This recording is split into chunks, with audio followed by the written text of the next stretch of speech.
I'm not scared, I'm happy. I don't know when the day will come when cars will scare me, but for now they just make me happy.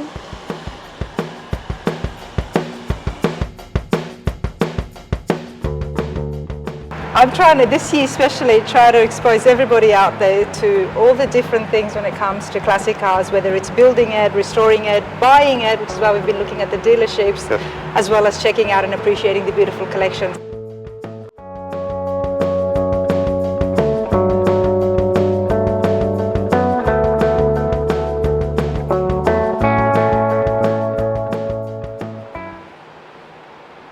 Car people are honestly the best people out there.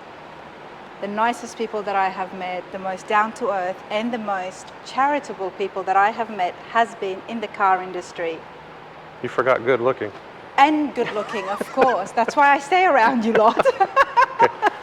And this here is a great example of that. Somebody whose passion Yes. for cars, and he could have, like you said, have just had it. But this place is booked out almost every weekend or every day of the year with organizations, charities, donations, the amount of money that has been raised for the love of classics. I love it. We get to keep this, we get to have this in our history, in our civilization history, so future generations can come back and appreciate the classics. And that's something that, you know, there's a plan in place for it to keep on once he passes. Hopefully that's not for a very long time, but he wants to, in a sense, share his passion. And this is starting with the Camaro row here.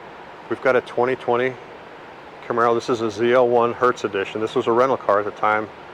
They had 24 of the ZL1s. This is number 24. And what I like about this with the younger generation tours, we come next to a 67 Camaro that was the first year Camaros. In a sense, you look at these and I ask kids, how many differences can you point out? And then after a while you look at the windshield, the slope of the windshield.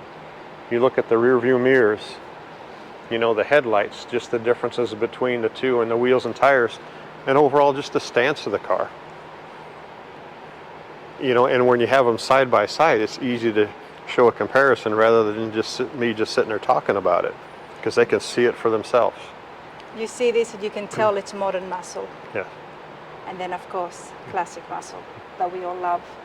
And we'll come down the aisle, we'll kind of bounce back and forth a little bit. You see the Porsche cars. This is some of the rare Porsches he has. And the first one there with the 21 on it, that was actually the year his youngest son was born, so he got 21 on the side. Nice. And these are called a Dakar. And in a sense, if you remember back when the 959 was out and doing a lot of racing, this is a tribute to that in the 1984 Paris race.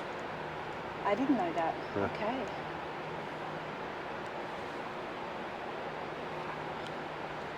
And next to it, a very rare paint to sample car. This is done in a vanilla yellow, of all things. It's called vanilla yellow? Vanilla yellow. And this was previously owned by the Sultan of Kuwait.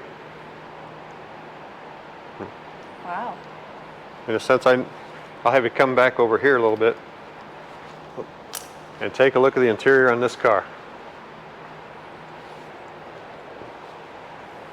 So retro. Yeah, this is something that obviously they had custom built just for him. And this was built through Porsche Special Wishes. And there's a little picture of the Sultan.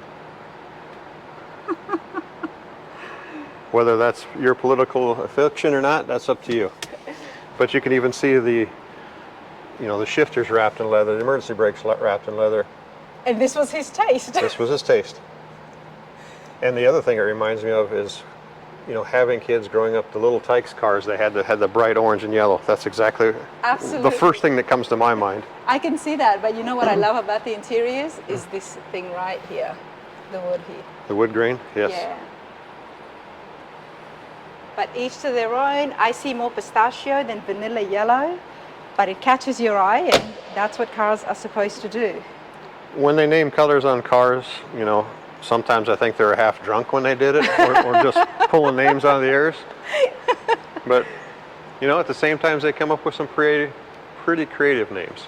You see the Porsche tractors, we have 9 of them total. I never knew Porsche made tractors. Yes.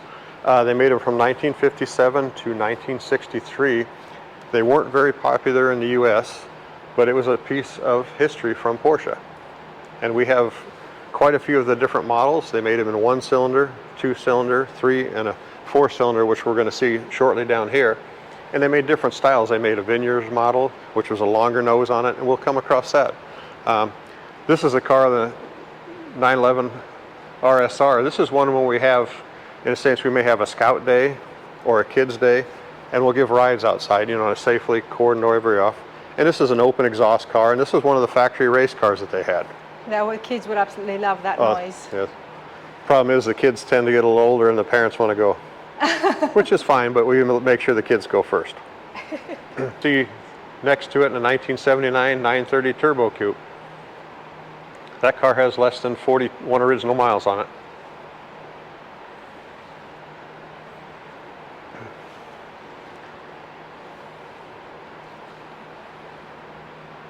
Carrera. Am I saying that correct? Or is it the Carrera? You are. Carrera. Yep. And here we got a story on a very long Porsche. I've never seen a Porsche limousine. This is specially made by a Porsche enthusiast, and he wanted to have it done for his daughter's wedding. Oh, wow. And unfortunately, they didn't quite make it to where everything worked out on time. And for his oldest daughter, as you can see in the photo, the groomsmen had to push it behind the church. Oh, that's awesome. But here again, by the time came around for the second daughter to get married, they had the bugs worked out and they could use the car. You gotta love that, everybody. And then here you can see a 4-cylinder Porsche tractor next to it, and it's quite a bit bigger here. This one has been restored by Sal at Porsche Diesel USA. He does a phenomenal job. He's incredibly knowledgeable about these cars. Originally, would it have actually come with a cushion on the seat? Yes. And there was different options you could have. You could have 2 seats. You could have this. I mean, there wasn't a whole lot of creature comforts. It's still pretty comfortable for a tractor. It is. To have the leather seat on it. Of course, Porsche has to give its own touch, doesn't it? Yeah. And then next to it, a 56 23 window microbus. And this is here again, this is something pretty neat that if we have a day where we're out giving people rides and something, we take this out, and it's something where you can really experience some history and how cars were back then.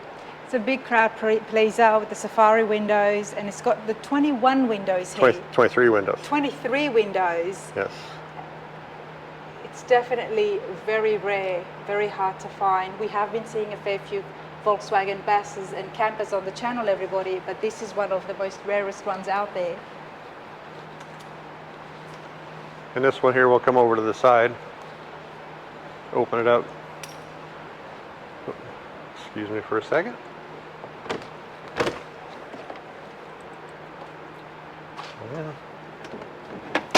And this is restored back to absolutely stock, what it would have been? This would be restored back to factory condition. But if you can go ahead and get up in there and stand, you can stick up the top and get a whole different view. Okay.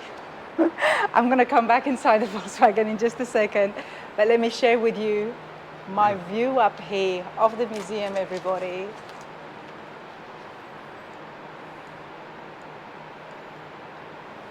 And now,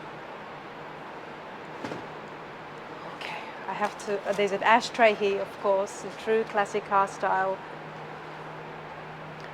What do you think? This would be fun to drive around in, wouldn't it? Absolutely. I would have one of these any day of the week, everybody, you know, just... Why is there a, what is behind this? Honestly, I know it's got the ashtray. I can't tell you. That's good though, because every time I give a tour, I get a question asked that I can't answer, and that helps me learn more. I'm thinking, I mean, obviously the engine would have, there has to be a doghouse for the engine, right? Actually, the engine's in the back. We can show you that real quick. Okay. Yeah. Let's go and have a look, but check this out. This is, it's beautiful. That's my favorite feature of these buses. It may not be fast, but it is fun to drive. Oh, it's very fun to drive.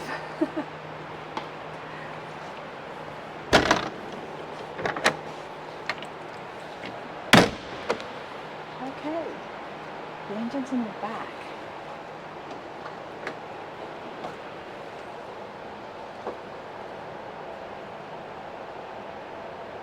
And there have been some upgrades to this motor. Yep. it's not just the fast cars, you know. He likes vintage tractors, Volkswagen Absolutely. buses. We're not When you even down. appreciate cars, you have to appreciate all the cars, right?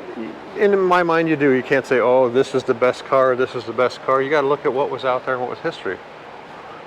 As we come down the Camaro row, you can see the first generations where we come to the 68s, the 69s. The one we're in front of here, these are two Copo Camaros, and these would be the 427 conversions in a burnished brown, which is a gorgeous color, and then a Hugger orange. I have come across one other Copo Camaros, everybody, and did learn about it, that these are very rare cars. Okay, and there's not just one here, but there's two.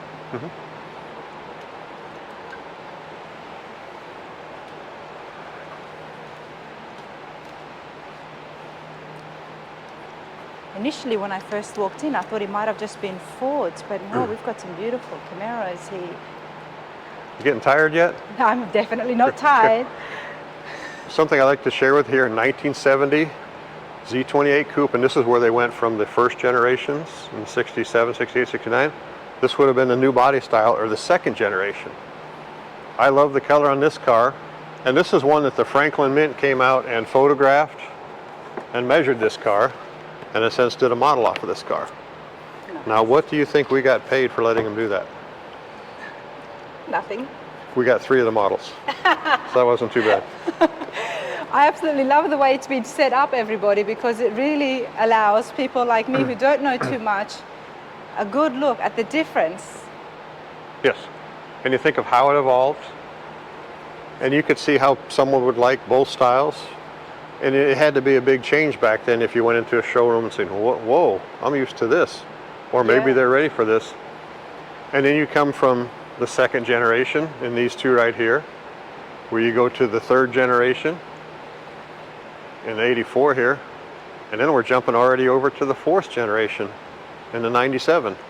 How does look at this drastic change, everybody? It is such a huge change. I mean, my favorite is the 69, of course. Yes. But it is such a different change, and I wonder, I would love to know, meet the people behind it on what caused the changes, the vision, because we've got such different body styles now. The whole headlights, everything is different. Yeah. And it always reflects on what's happening in society at the time. I think so. You know, there's also government mandates in there. There's also budgets to meet. You know, and there's so much to it in styling. You know, there's a lot of moving parts that go into it. I mean, not only is there a lot of moving parts in the cars, but there's a lot of moving parts even to get to that point. Absolutely. We'll come back on the other side of the aisle, and if you are familiar with Yenko cars, we have a very large Yenko collection, and we've been told we have one of the largest Yenko collections out there.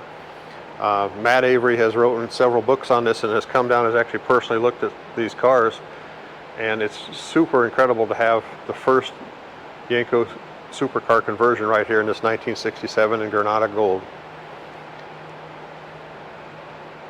This museum is such an education. Well, try to make it fun. Try to make it where, in a sense, you feel like you've left something and you have a smile on your face. Because I have heard so much, bits and pieces throughout my travels and interviews, and then I ask them, okay, so tell me about this, and then I come here and I'm seeing it all. Before that, we got almost a little ahead of ourselves here. We got a 1967. This is one of the Stage 3 The Corvair Stinger. Corvairs, and this is a Yenko Corvair. And where I'd mentioned Matt Avery's book, this is actually one of the one that's featured in his book here. A gorgeous picture of it outside on the grounds. And this one here is, you know, the Copo cars.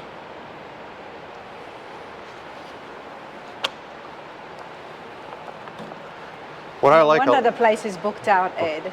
well, what I like a lot about, say, Matt's books, and there's a lot of wonderful authors out there, his is a book that you can go back and look at many times for specs or for this.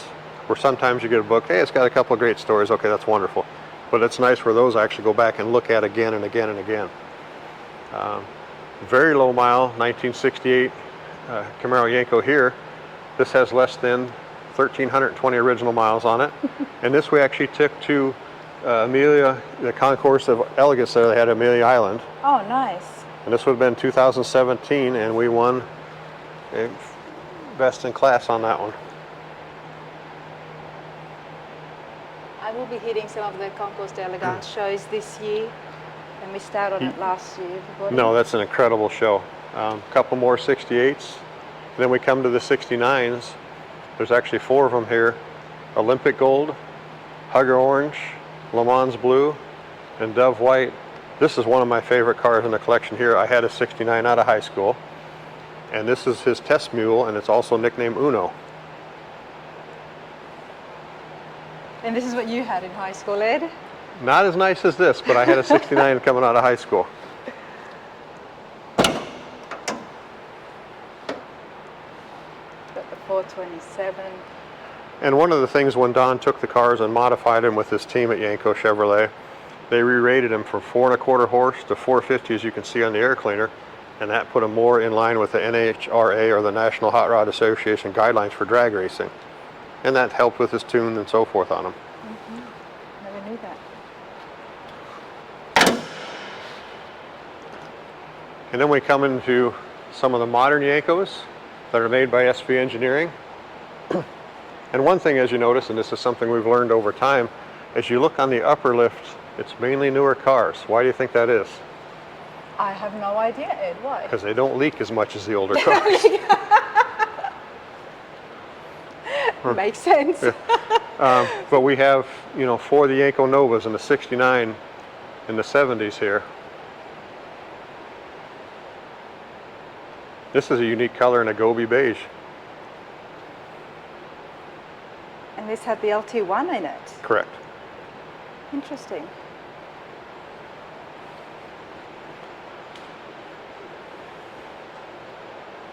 I mean, now you've got the LT8s, LT9s that bring out 800 horsepower straight from the crate. You know, that's something back then. You think, you look at these, even these 70s here, 350 cubic inch with 360 horsepower. That was probably incredible at the time. And right now, that's your Toyota Camry, the high horse version of that. But at the time, it did excite a lot of people, you know. The bikes we have here in the 1968 through 1973, these are the Schwinn banana seat bicycles, and some of the different models they had of them in the different colors.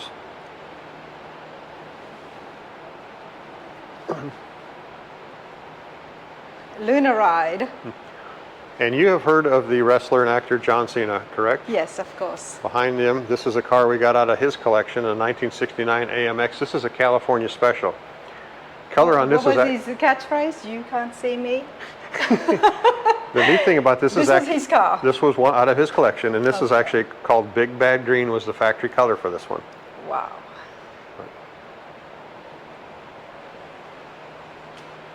So the word just got put out there that he's got this, so he's looking to sell it, or did his people contact you guys? I believe we were contacted on this one, and it was through a broker that was working with him. Nice. And we come across the other side, and now we get back into the Yankos in a 69 Chevelle in the butternut yellow, and then next to it's actually one of the ones in Le Mans blue. The Chevelles, the Camaros are so popular these days. We've been saying this and seeing it over and over. Yeah. It's time of the big cars when it comes to the show car world. Yes.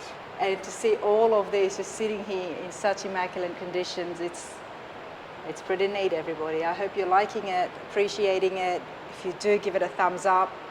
I'm certainly having a fabulous time here. Private collection, but for such good causes. They're raising so much money. I love seeing things like this.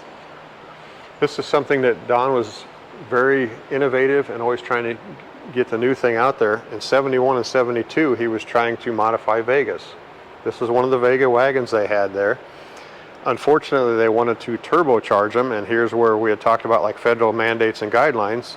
It had come back where he needed to put 50,000 miles on a test vehicle, so then the kit became an over-the-counter sale. So in a sense, there ain't a whole lot of these things out there. This is very interesting. It's very different. So he did this himself? This was a conversion of Don Yanko car. And next to it, if we want to come over here, here's another great story on these cars. We'll come next to the 1975 Pontiac here, and this was the only Pontiac that he had modified into a Yanko supercar. You can see some of the billboards on the back with some of the documentation copied on it. And this is a neat piece of history here where you Pontiac lovers may frown just a little bit. So how did he make this go fast? Yes, how? He put a crate motor LS7 in it Okay. at the dealership. And there his daughter Lynn had signed it. Piece of history, absolutely. And Why this not? It's his passion, and when it comes to cars and modifying it, if you could make it your own, and yeah. And the neat part about this is an unrestored car.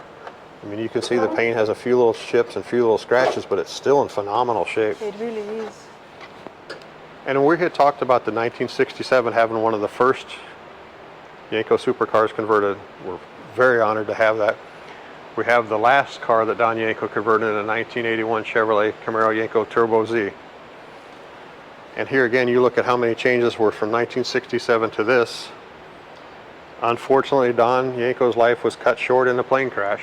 And in a sense, you know, that went away. And amazingly, what he was trying to set up at the time when he was going for that plane ride was you have your Mecum auctions and your Barrett. He was trying to set up a classic car auction network. So what would have happened?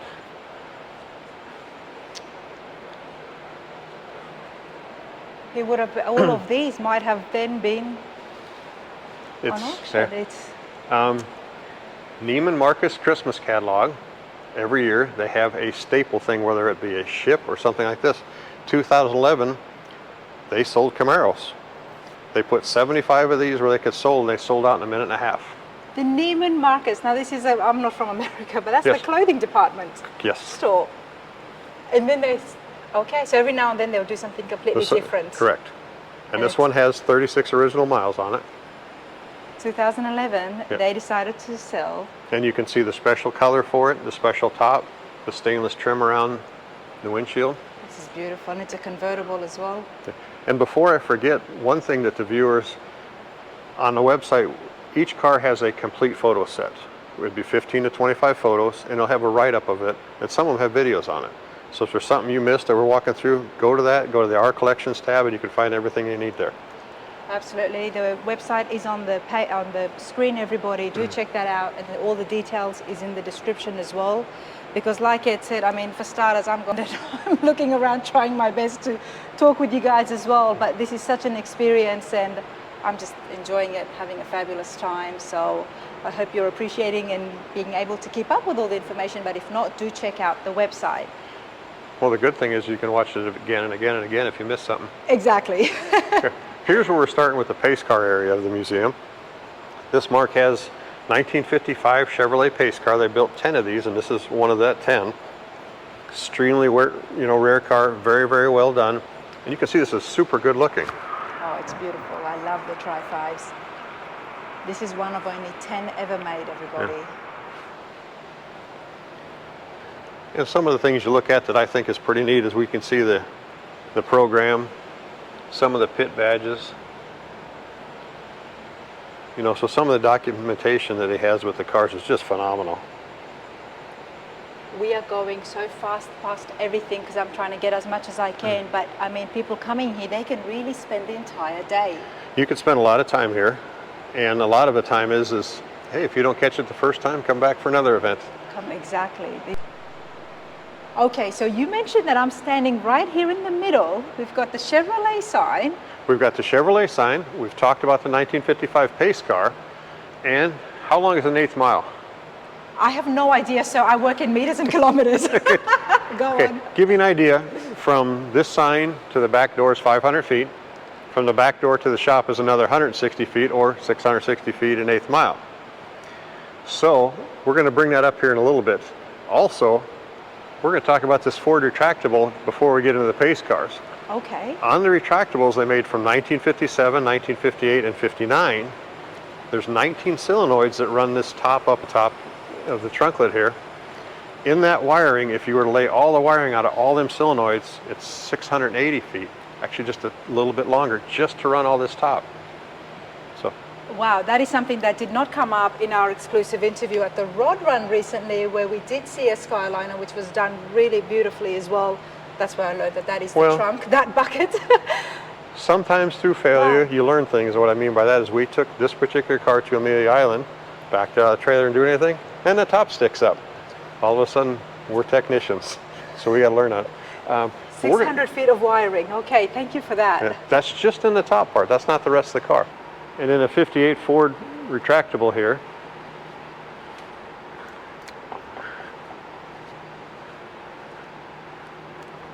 and this is when I'm going to ask you to have some audience participation here. Okay, all right.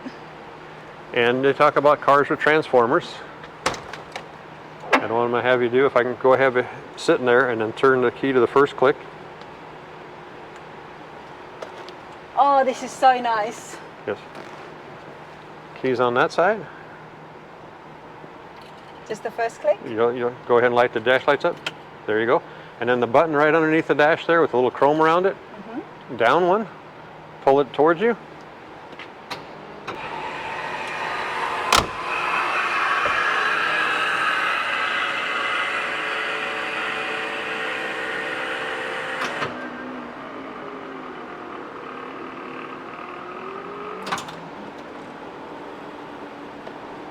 It'll make a little noise. Don't be scared of it. Oh, I'm not scared. I'm happy. I don't know when the day will come when cars will scare me, but for now they just make me happy.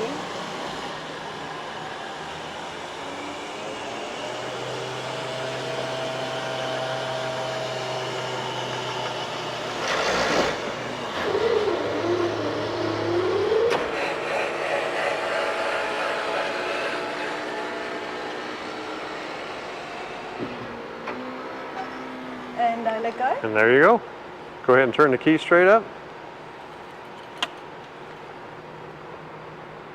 And I guess give me your thoughts on sitting on the car as far as the creature comforts, the steering wheel, the gear shifter, anything it. that stands out to you? Well,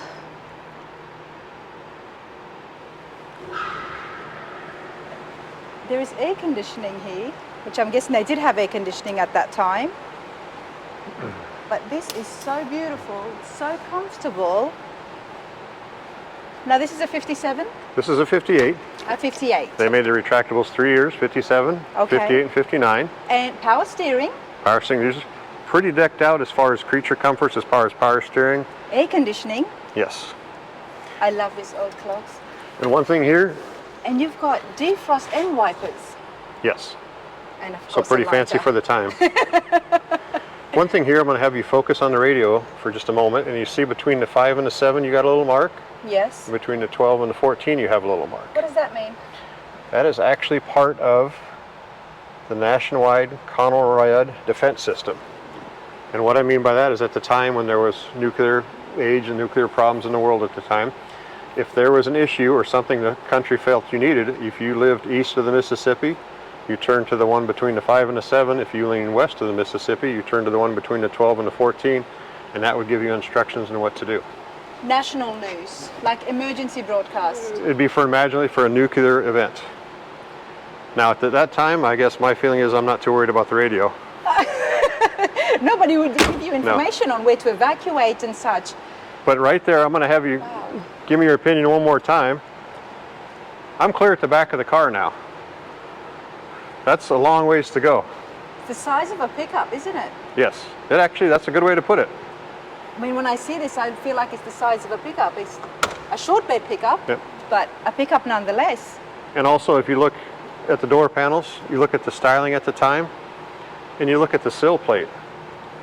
I mean, those are a work of art all by Look at this themselves. here. Yep. I don't know how someone could not like classic cars. Yes. I don't know. I don't know how that would work because In my feeling, there's a real passion to them. There's a real excitement, and there's something that attracts you to them a lot. You see cars, in my opinion, nowadays that are white, black, silver, and that's it. I mean, they're starting to come out with some colors that pop, but to me, not enough. and I'm getting myself in trouble because the more I see, now I've seen, this is I think what, the third Skyliner I have seen, Yeah. and I'm just falling more and more in love with it. Familiar with Smokey and the Bandit and Yes, the movie I and stuff am. like that? There is a company called Trans Am Worldwide, and they're out of Tallahassee. Okay. And they continued on, and they were able to, in a sense, purchase the rights to continue building Trans Ams, and they built a modern Trans Am. This is the Bandit one, and they built 77 of these for, year number 77. And this particular car, Mark was born in 57, so he likes VIN numbers for 57. We got this one.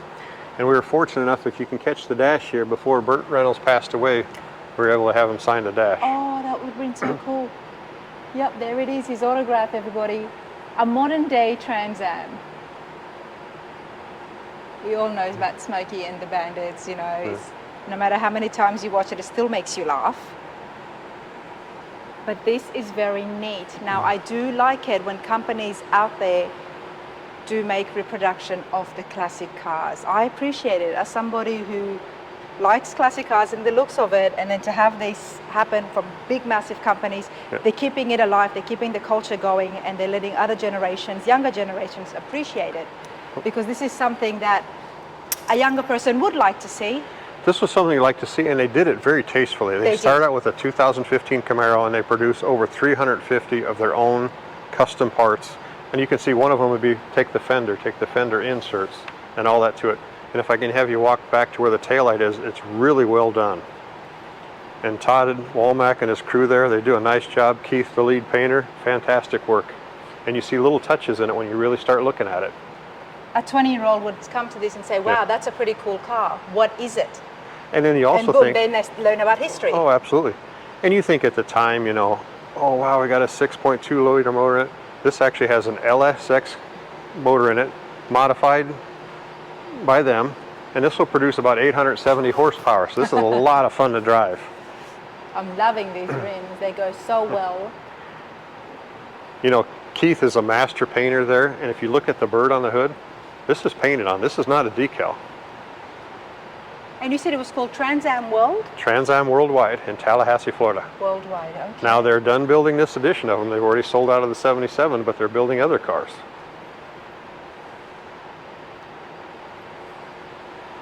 And here again, I'm going to share another nice touch with you. If you look at on the hood, the bird or the phoenix, the screaming eagle, however you choose to do it, they split it in half, downsized it, and put it on the door panels.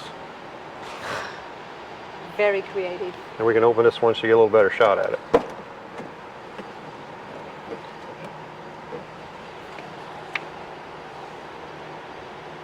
Very creative. I haven't seen that one before. Something like that. And like you said, there's a lot here, but it's been done so tastefully that it just flows. In my mind, you would not know this was not produced by Pontiac or a major manufacturer. This is very, very well done. Trans Am Worldwide. Wow, we've definitely got to check that place out. Now, I do want you to show me something you've restored yourself. All right, we can do that.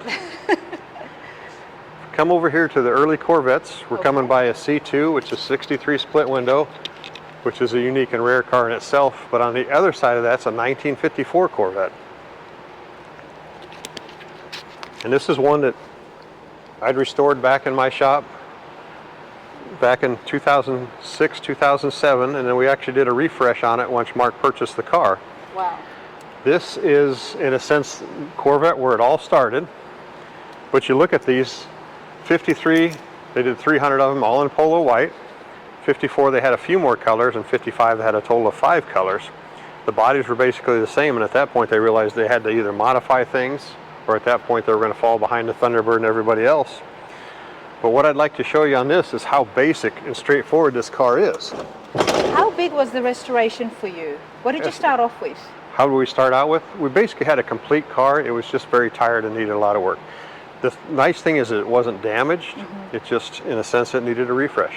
Oh, nice. But you think of big motors and big V8s, carburetors this big and camshafts this big.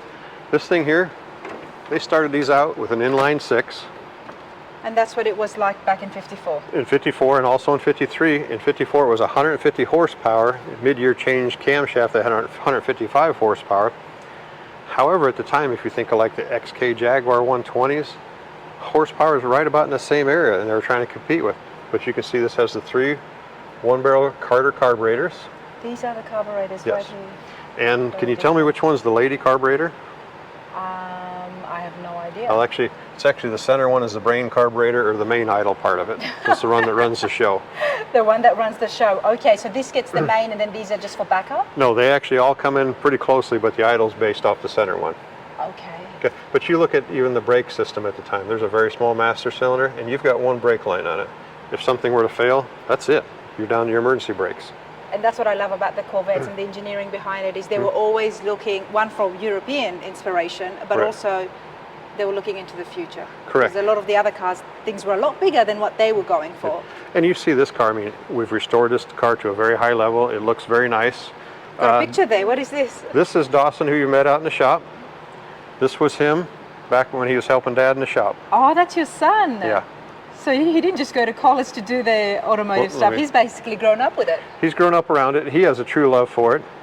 And I mean, it's neat to be able to share that and have that passion. You know, have we had some times where we haven't gotten along? Yeah, that's just part of being father and son. One thing I would like to show you on this car here, again, this is basically crude. There's no outside door handles.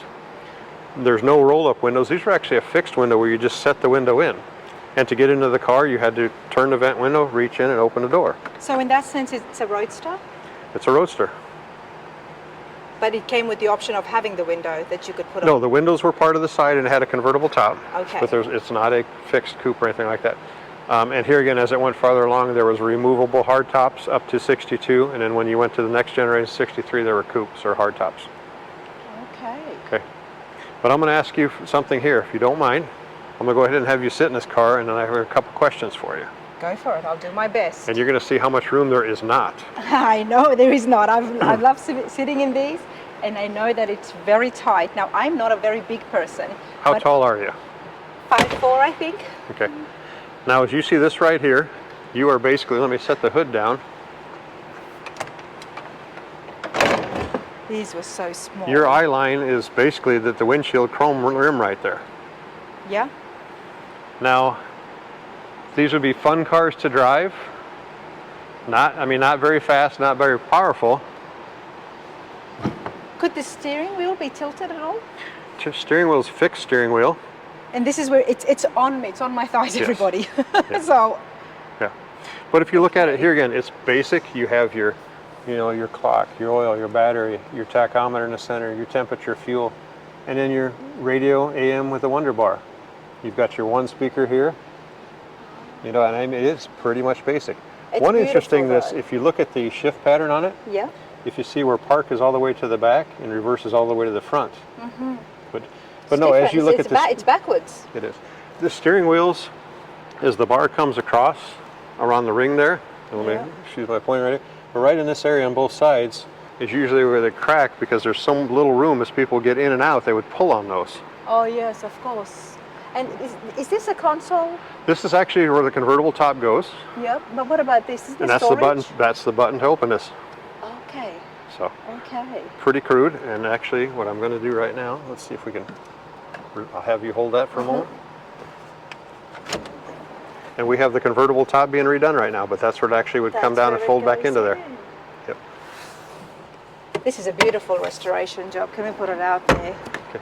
And what I'm going to do here is I'm going to walk back around this side of the car. Okay. But as you can see, you come around the car itself. I mean, even the rear view mirror is just pointless. Can we put it out there? But you come around to the back. I mean, it's pretty basic. You got your, your one taillight on each side. You got your shorter exhaust, which was a mid-year change. They were longer when they first came out, and it actually puts a lot of soot on the back of the car. It's got the vintage Nebraska license plate. But you see the positioning of the rear view mirror. Yes. It's really pointless. You can't see. No, not really. Because you have to go like this in order to see it. Yeah. And it'll just be easier to turn around. But it would be, if you're going to take a nice little drive through a car show, it'd be fantastic. But it's a beautiful car, so people didn't care about it. And then you see the white kind of faded lever down there, right underneath the gauge. Yeah. Right there. If you want to grab that and push that right down, I'll show you where the vent in the front opens up. Just push it straight down. It's going to take a little oomph. Keep going. Don't be shy. And there would be your vent. Of course, I guess no you didn't air have enough vent on the top. But it's a nice little feature to have. But you have to look at how much thought they put into the Yes. interiors, the stitching, the pattern. It's a beautiful car. It was the American sports car. Get in this, drive on, go onto the beach. Yes. and it's beautiful. And they achieved that. They did that really well. Wow, this is But beautiful. the little white lever right here, if you want to pull it towards the back, and then that'll open the door. I will open the door. Do you want me to close this? Yes, please. Air conditioner is off. There you go. But I mean, at the time, is also very basic. You come down to the VIN tag. I mean, it's right there, and it's held on with 2 screws. We come through the pace cars. In a sense, he has 1955 on up. What is a pace car, and how did you get them? They have the track cars, which is very hard to get because the pace car that was, in a sense, was the lead pace car would go to the winning driver, and they may have 2 to 4 backup cars. We actually have 2 of the track cars here. The other thing would you get heritage or festival cars. What I mean by that is they would give a select number of cars, it may be 50, to local dignitaries, people who they felt were important or would show off the car. What a great marketing scheme. Where you drive around the town, the last thing would be dealer replica cars, where they'd just be decaled up. Now, in a sense, most of the cars we have here are going to be either heritage, festival cars, or dealer cars, but it was something neat where someone, if they were super into it, they could go to their dealer and they could purchase a car with this package on it. So as you come around here, here's some of the modern ones. The races were always the biggest marketing tools that the companies had. What do And you back think? home in Australia, it was the same thing with the Bathurst races and Holden when they were trying to take out the latest cars. Is they would race it over the weekend. On Monday, it would be out for sale. Yeah. And you think about it here, but also some of the things we have tucked away in the corner here. We have his vintage antique radio collection, which pre-World War II and the big wooden ones there.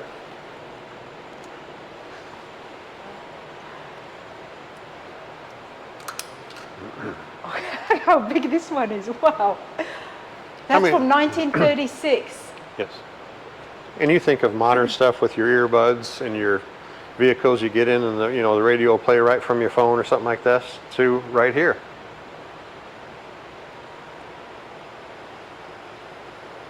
Who remembers having one of these at home? Who remembers inheriting something from a grandparent? Yes, I'm weird, but I do like these things, everybody. If I could go back and live in the 50s, I would. This is so cool. Well, along with that, we're going to have a couple other things here. This was one of Mark's uncle's house in a stove from 1915. That's a stove? That's a stove. So you think of how good we have it today, not only in automobiles, but you think just of everything. This would be a stove. Yeah, but I want this in my house. It's cool. Yeah. Okay, so tell me, how does it work? Well, you would basically put your coal or your wood, in there, get her fired up, get her nice and warm, and then in a sense you'd have your different heating surfaces. Now this looks very grand. So is this for people who had maids? This would have been, I would say, a fancier one. And along with that, we've got a 1915 stove. We got a 1905 refrigerator. I don't know if you can really... 1915 and... 1905. And roughly you would put your block of ice in here. And here would be where you'd keep your stuff cold. Now in my mind, you would have to have people with a lot stronger stomachs back then than we do now. Because I'm sure it wasn't always cold. I was just going to say, what is the material here that would have kept it cold? Oh, but there's a fan. Is it a fan? No?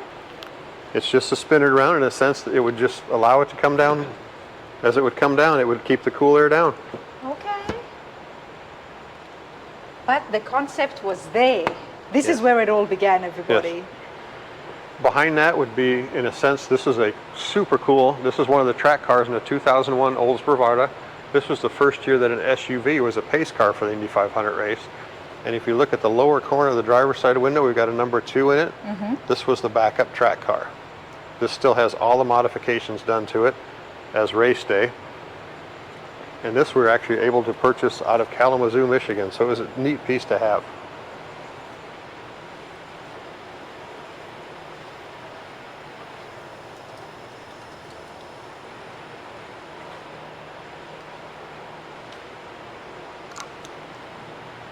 We've got more pace cars here. We've got the Corvette pace cars up at the top. Another Z28. This was donated to us by an Orlando car dealer whose wife at the time had a shoe store that he had made Now for I'm her. going to give you an order to hold Okay, this. all right.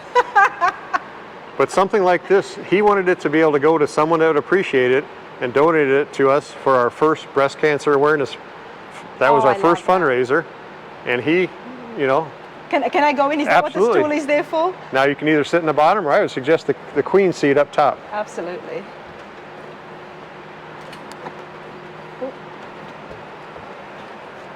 Ooh. Okay. Now that's a shoe. This is a shoe. Yes. Inside this classic Yeah. car collection. Look at this shoe, everybody. It's perfect. And the awesome thing is that someone can sit here and another person will actually drive it along. This is pretty cool. I might just take this for a minute and thank you. Check it out.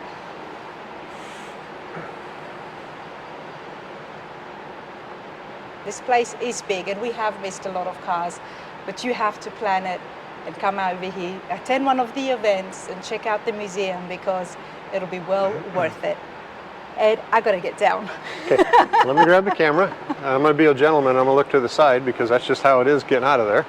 It's all right. That's why I always wear shorts. Okay. Ooh.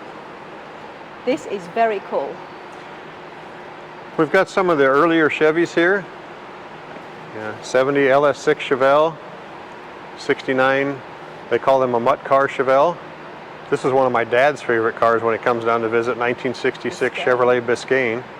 And this was kind of a drag pack car with a 427. Very early on, this was my introduction to detailing on one of those cars. My dad had one, and I thought I'd help him out and wax it. I didn't realize you had to wipe the wax off. You just left it on? I left it on, so that was a lot of, but we made it through. We see some of the Mopars here. You're in a Plymouth convertible, 69 Dodge M code. These are super cool in the Absolutely. AR Cudas. And of course the Superbird. And we've also got the Daytona ones. Wow. Yeah. We come down here to some more of the Ford GTs. You've seen some up front. Well, we got some more in the back. One of our newest acquisitions here is a Mark II Ford GT. These are incredible cars. And here, let me move the stanchion down a little bit.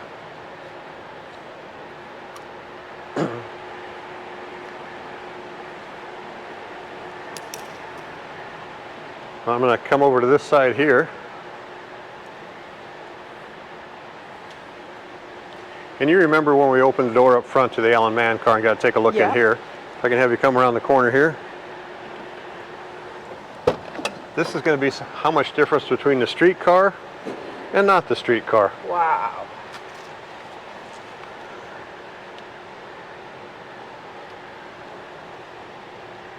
There is very little.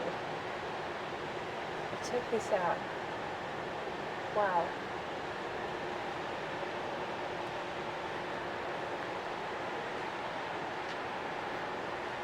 It doesn't have much stuff in here like the street car did. We had the whole console in the middle, but this was purely made for racing. Correct. And this is called one of the livery colors. And it's just one that, you know, was not raced and was taken out on the show circuit, and we were fortunate enough to be able to purchase this one. It's beautiful colors here. Yeah. This one here has the hydraulic jacks. This one here has the air cylinder jacks where, in a sense, you plug an air hose into the back of it with a nitrogen tank or a high pressure tank, and the whole car will raise up. So you can do quick change on the tires. Nice, during the pit stops, okay. Okay.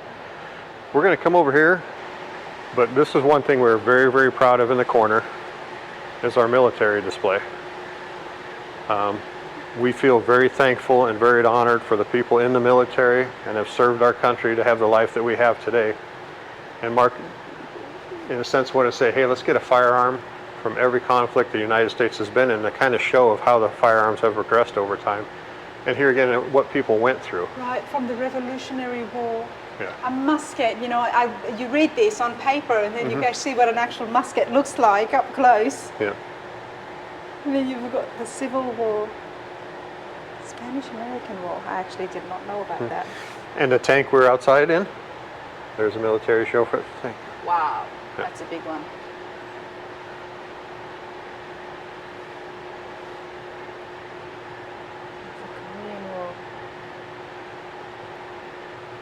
along with truly is a museum, Ed. oh, and along with that, we have a 1941 anti-tank gun. You know, and this one here, you can see the armor plating did its job. And next to that's this is actually a German piece of history here in a BMW bike and sidecar.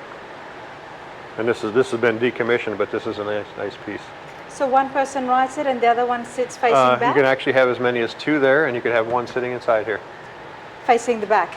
Facing frontwards. Oh, facing frontwards. It's the only, we have this on here, it's the only way it would sit on there. Okay, so you've got that backwards. Yeah. Not just the car collection, but an actual historical museum, everybody.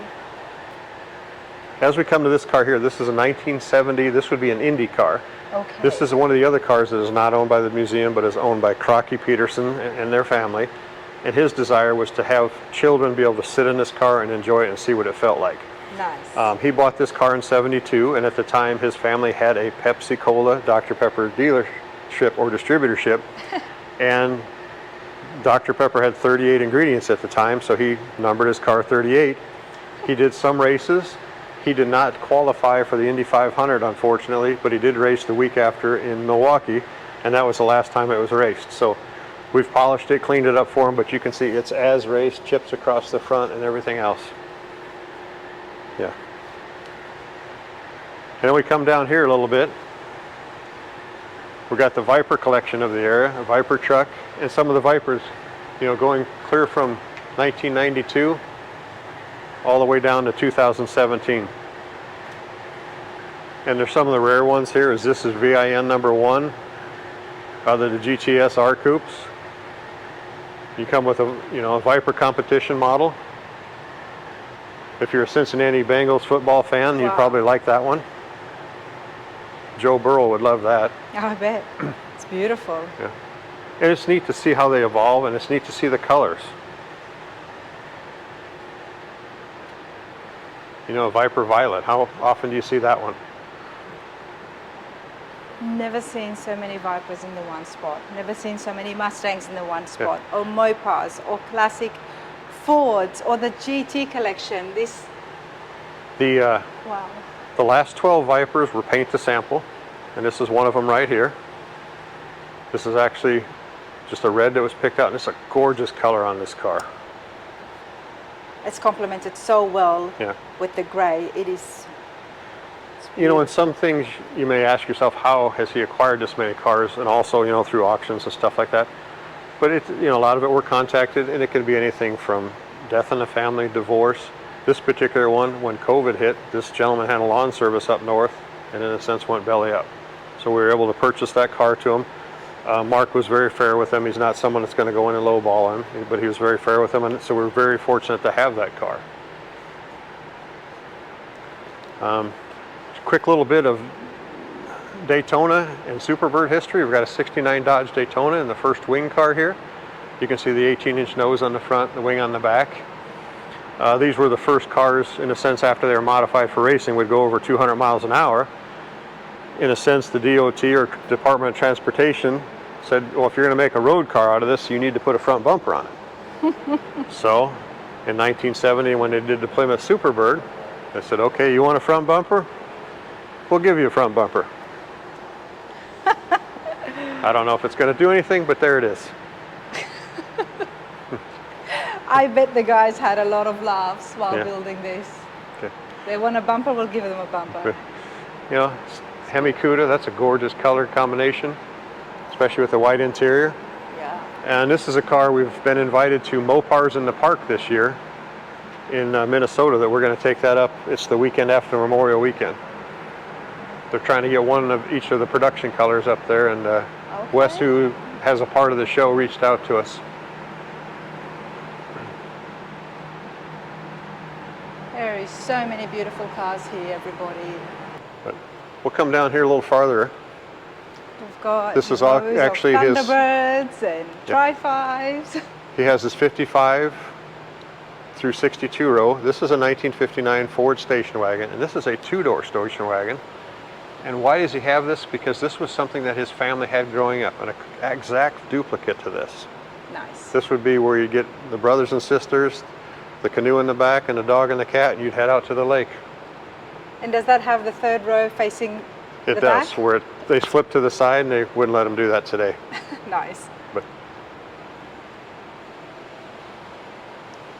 From the Jerry Miller collection, 59 Ford Galaxy convertible. Okay, Jerry Miller, educate me please. Who is Jerry Miller? Jerry does a phenomenal job. And all of our Sunliners and our Skyliners, he's done the restorations on. Okay. Speaking of restorations, Ed, Yes. Oops, I'll let you cough. Sorry, go for it. Speaking of restorations, you had a shop yourself. I had a restoration shop, and I actually grew up, till I was 12 in Illinois, moved to Nebraska, and I grew up next to a Corvette restoration shop. Okay. And I started there in 1979 at the age of 14. Learned so much. The guy, Tom Toogood, which not a famous name by any means now, but he was a great mentor to me. And he also taught me accountability at the time, which was huge, especially being a smart aleck teenage kid. But that grew to where, working for him and then having my own shop, E3 Restorations, where we had that in Nebraska, and I specialized in Corvette and GM products. Loved doing it. And then I had the opportunity to work for Mark. So in 2011, I sold the shop. Quite honestly, I wasn't a great businessman. I was better off with the cars, and been working for Mark full time since then. Okay. So you like the classic cars. Obviously, this is why you are here. You've been Yes. restoring cars. What is your favorite? Was my favorite one here, or just favorite all? Favorite all up. It doesn't have to be here. We won't tell Mark. I love 69 Camaros. Okay. But I'll say this, I love the modern cars that they have out there as far as the technology and the horsepower. And I love the ones that say like a Revology car. And I'm going to tell you a little bit later when we get to the Revology section of the Mustangs. Revology is actually a company out of Orlando that builds re-engineered modern Mustangs from Okay. 1965 to 1968. I have heard of Revology. Yeah, they're impressive cars. It's actually on my list. It is outstanding. No, Tom It actually is on my list, believe it or not. No way. Tom and Yoshi are fantastic people, and they build a very high quality car. I'm trying to, this year especially, try to expose everybody out there to all the different things when it comes to classic cars, whether it's building it, restoring it, buying it, which is why we've been looking at the dealerships, Yes. as well as checking out and appreciating the beautiful collection. So I have heard of Revology. Yes. Okay. Now, before we continue on, All right. I want to have a look and find out, you've done restoration, so do you restore or look after these cars yourself? There's actually 3 of us that maintain the collection. Okay. And in a sense, we keep all the cars in running and driving condition. We're going to head out to the shop here in a little bit, and we're going to go over the plan we do. I'll introduce you to the guys and show you some of the projects we're working on. Absolutely. Let's do that. Okay. One of the cars we had talked about earlier was Revology cars out of Orlando. Yes, tell me about that. We actually have 5 Revology cars right now, and we have a couple more on order, but they build what I call as modern 65 through 68 Mustangs. They are re-engineered with the best components, and if you were to take a car and say, hey, I want to build this at a body shop, you think of if you built the first one, by the time you built the second or third, you get better on it. They're up to building 200 cars ready. These are some of our original 68 Shelbys, and this is a modern 1968 Revology Shelby. Okay. Now, So these are the originals. these are original in Highland Green, Ravenback, Candy Apple Red, and the maroon one down there's got a great story. We're going to come back to that. But we've got 3 of them in a row right here, and if you take a look at this, look under the hood, this is not your grandpa's Mustang.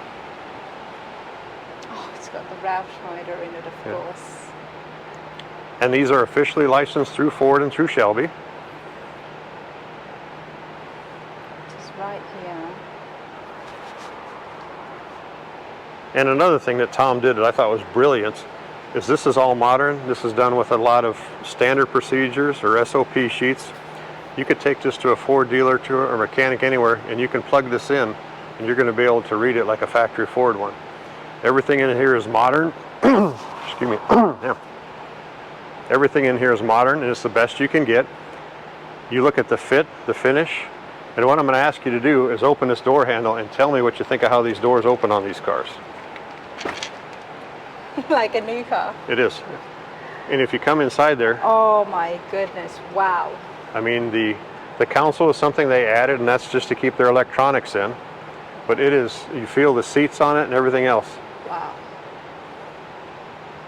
This is beautiful, everybody. Yeah.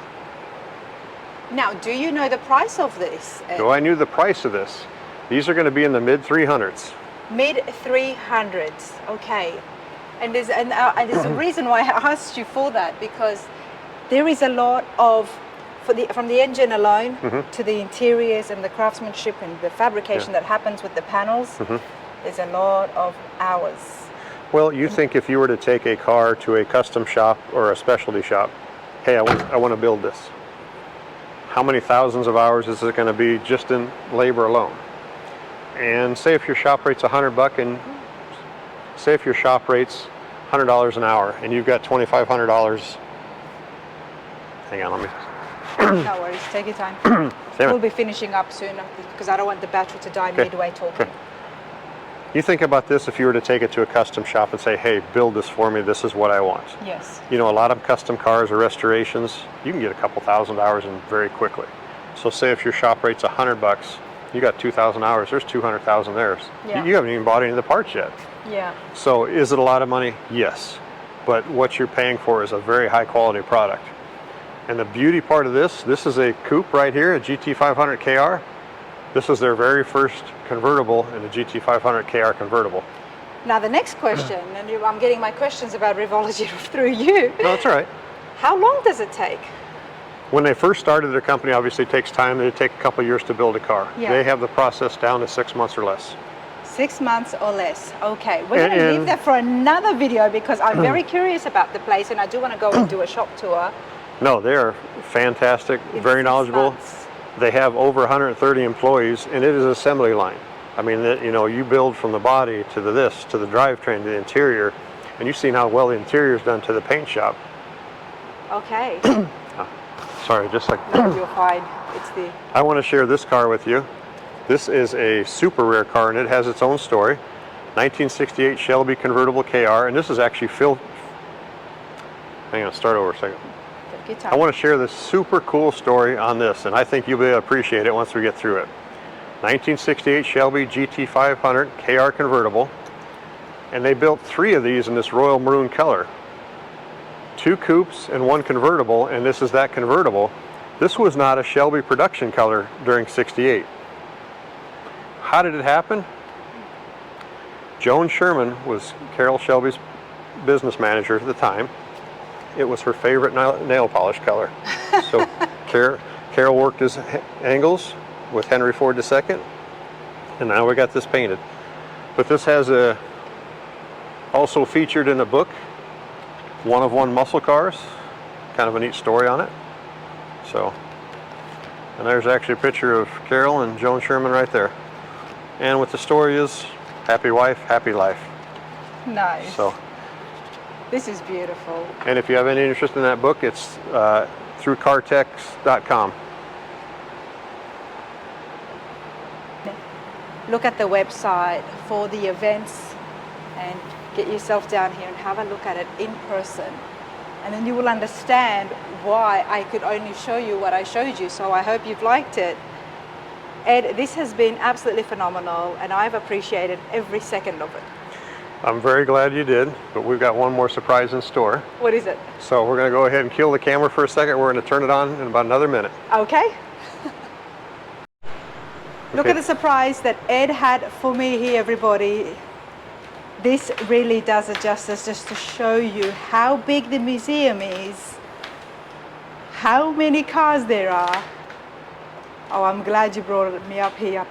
This is awesome. It's a very unique look at it, and it shows the vast expanse of it. And what's neat is to see all the colors and how all the cars are placed. Wow.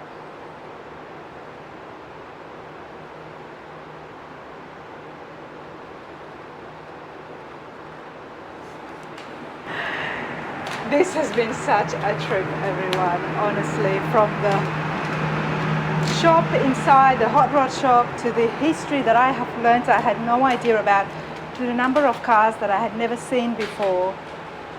This place is truly phenomenal. And I hope to see one of the events as well, so I could film that and show you guys exactly what happens. Florida is a beautiful state. Whenever you're traveling around, come down and visit this place, get into one of those events. It'll be well worth it. Check this out.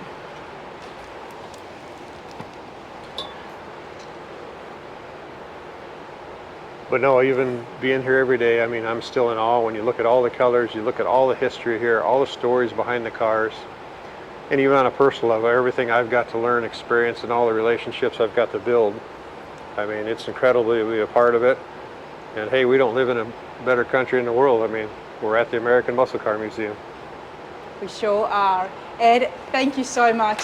It's been an absolute pleasure. No, thank you for coming out and hope to see you soon. Thank you.